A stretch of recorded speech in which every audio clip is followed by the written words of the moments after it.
Alors bonjour à tous.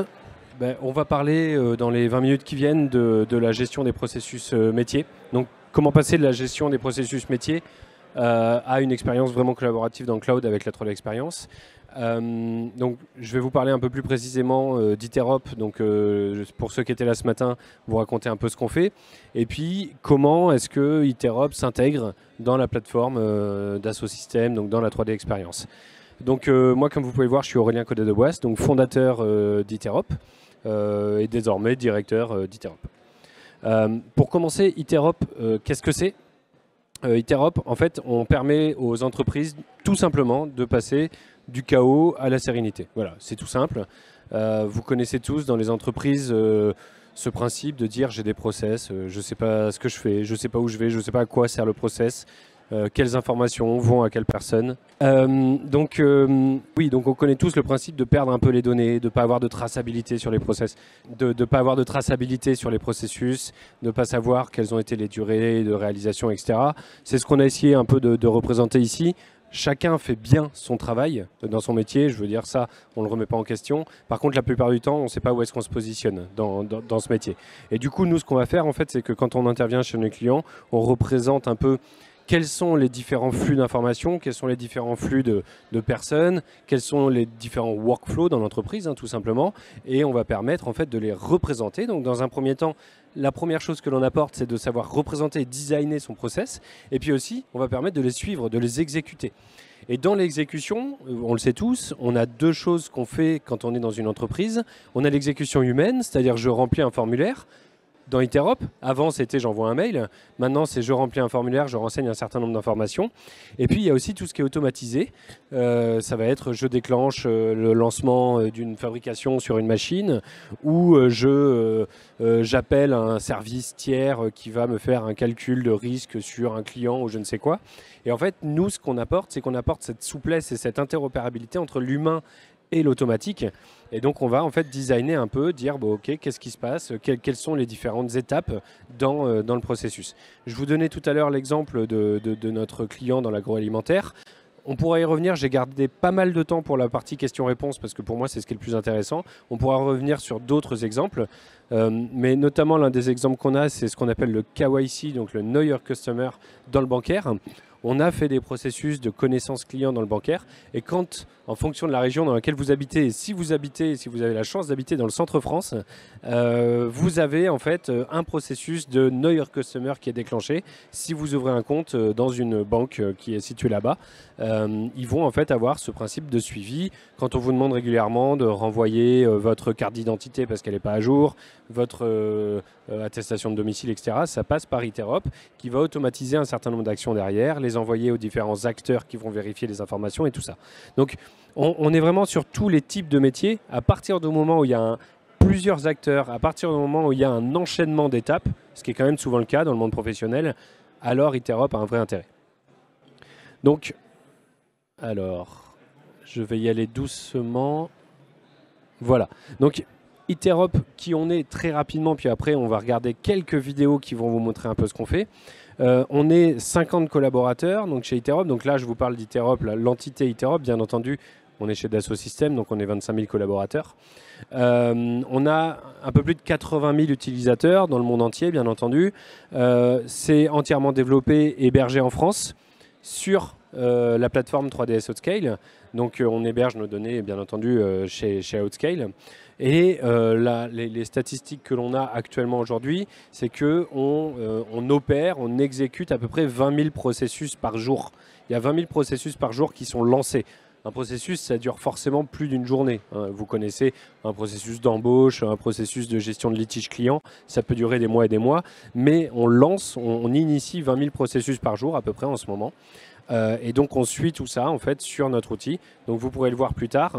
On a de la traçabilité, on sait tout ce qui s'est passé sur le processus, qui a fait quoi, à quel moment, etc. La société a été créée en 2013, on a rejoint ce système en 2021. Comme vous pouvez le voir, on travaille avec, alors là c'est un panel de nos clients, mais on travaille avec des petites entreprises comme des grandes entreprises.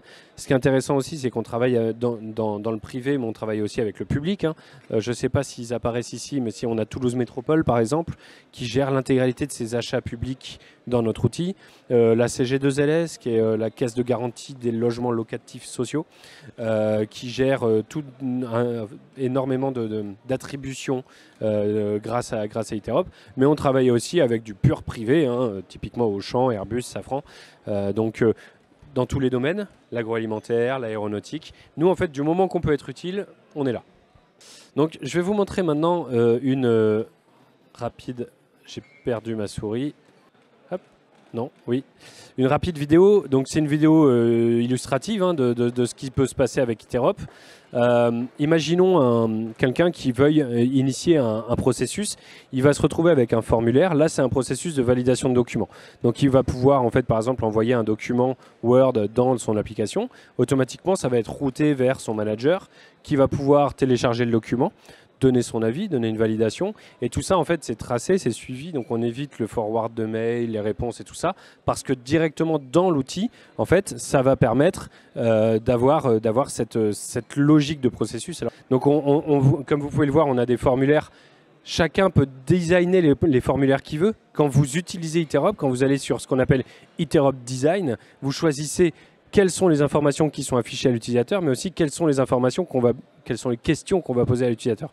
Tout est entièrement paramétrable. Là, je ne vois pas actuellement, non, je ne vois pas de client à nous, mais qui pourrait valider que ce que je vous dis est bien vrai. Hein. Et donc là, par exemple, si on envoie ce formulaire en validation, ensuite on va finaliser la tâche et automatiquement, par exemple, on va pouvoir déclencher l'envoi d'un mail, la création de ce que l'on appelle, alors on l'a vu, ah oui, c'est très très rapide. On l'a pas vu parce que c'est passé vite, mais on va avoir la validation. C'est pas grave, c'est bon là. Non, c'est bon, vous pouvez revenir. On va avoir en fait le suivi de la validation du manager. Et en fait, à chaque fois qu'il y a une action, une activité qui est réalisée par une personne dans l'entreprise, on a cette traçabilité et on a la possibilité en fait de générer ce qu'on appelle des KPI, donc des indicateurs clés de performance, en disant par exemple quel est mon taux de passage par telle ou telle branche du processus, quel est le nombre de fois où le manager a dit go, no go, oui, non. En fait, on va avoir l'intégralité des informations qui vont être enregistrées dans Iterop. Donc là, on revoit la même vidéo que tout à l'heure. Je vais la laisser dérouler pour éviter de poser des problèmes. Si vous voulez commencer à penser à des questions, n'hésitez pas, j'essaye de meubler. Ce qu'on verra ensuite, donc j'anticipe un peu, c'est on va voir aussi l'évolution d'un processus. Donc dans le slide suivant, je vais essayer, si je ne prends pas trop de risques, merci beaucoup. On va voir l'évolution d'un processus. Donc là, par exemple, on va vouloir se connecter maintenant à la 3D Experience Platform. Et donc en fait, on va faire évoluer ce processus. Voilà. Et là, on va lancer, voilà. Donc on va faire évoluer ce processus où ici, vous voyez, en fait, quand on design le processus, on le dessine et en fait, on peut faire changer des choses. Et là, typiquement, plutôt que d'envoyer un fichier, on va dire, OK, je vais envoyer un objet de la plateforme. Donc la 3D Experience Platform, pour ceux qui ne connaissent pas, c'est quelque chose où on peut avoir des objets 3D, on peut avoir des posts sur des communautés Swim, on peut avoir un certain nombre de choses. Et on va choisir, ici, par exemple, je veux valider la création d'un post.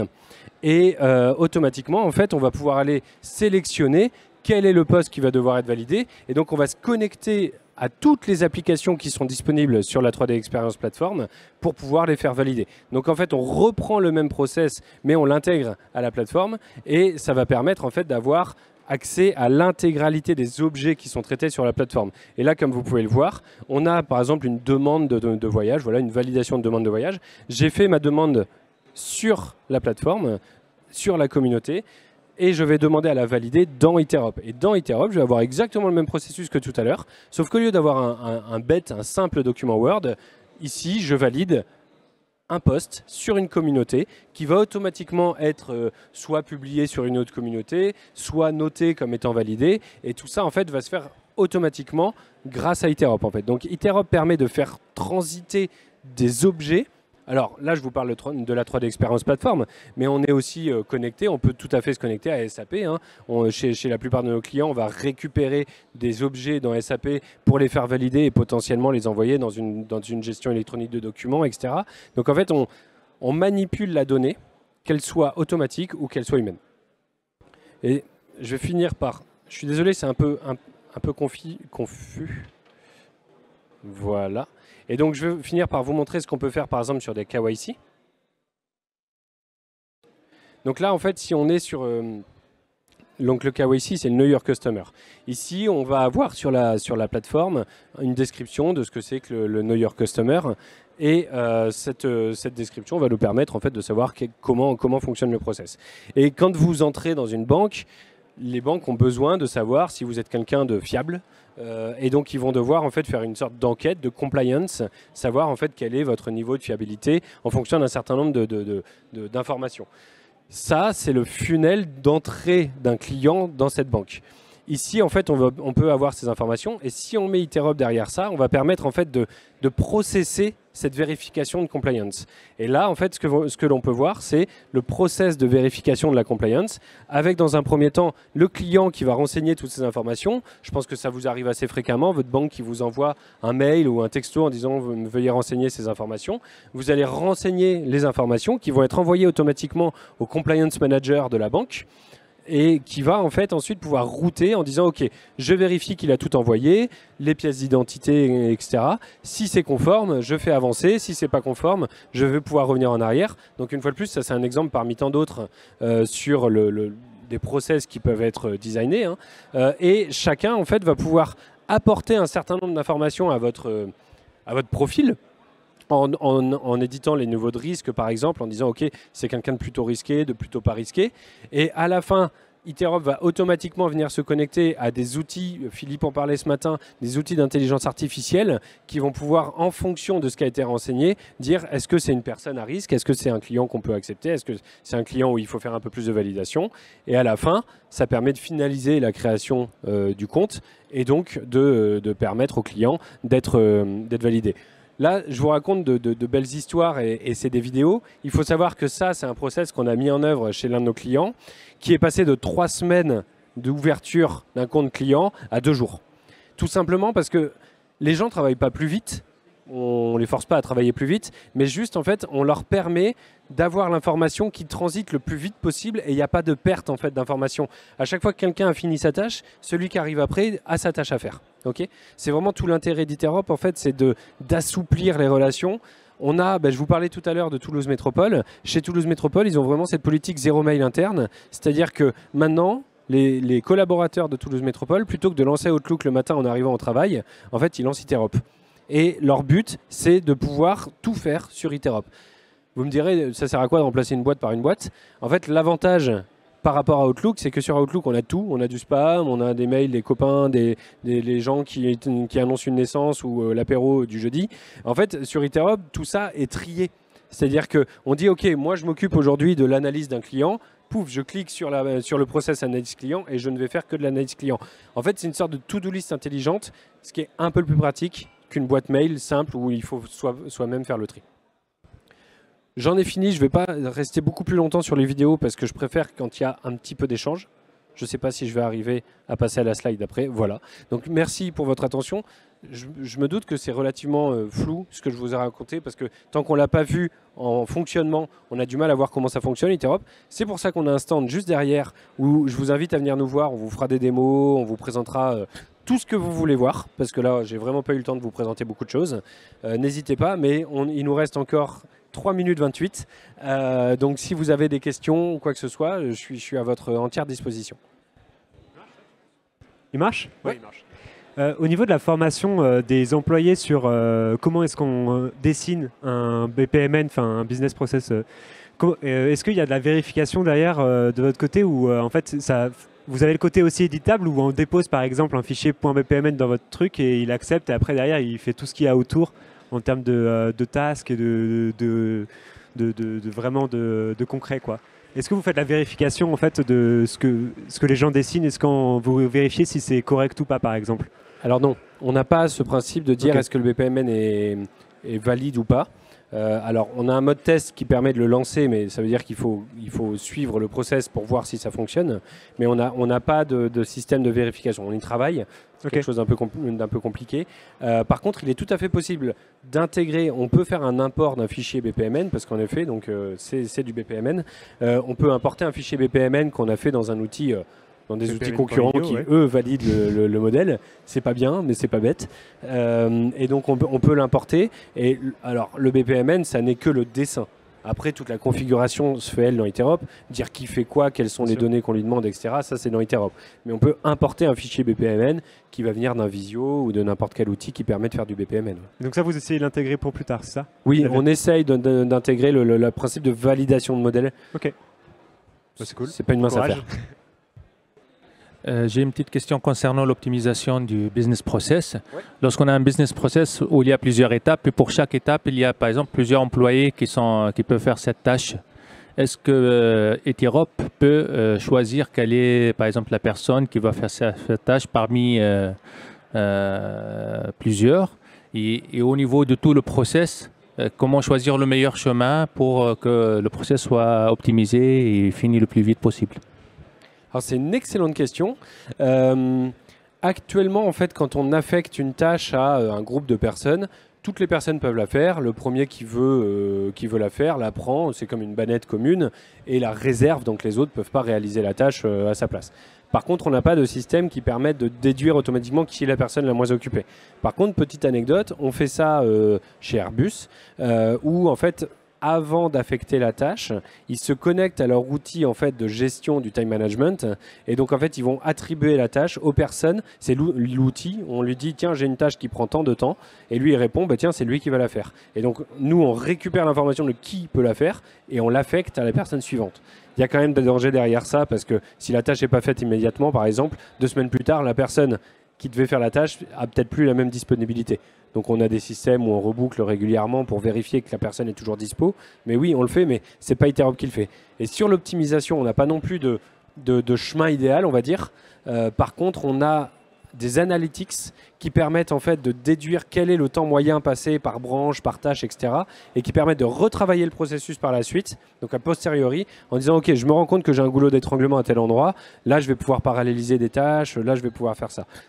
Et on travaille sur une nouvelle version là qui sera c'est au moins dans 3 ans parce que c'est vraiment un projet. On a lancé une thèse là-dessus sur ce qu'on appelle le GPS du BPM, c'est-à-dire en fait un peu le Waze. Quand j'arrive dans mon truc, en fonction des bouchons qu'il y a, donc ça va être des congés, ça va être des absences maladie, ça va être une surcharge de travail dans tel ou tel service, je vais peut-être passer d'abord là avant de passer là. Après, il faut savoir qu'on permet de paralléliser les tâches. Donc tant qu'on peut paralléliser, déjà on enlève un peu les bouchons. D'accord, merci.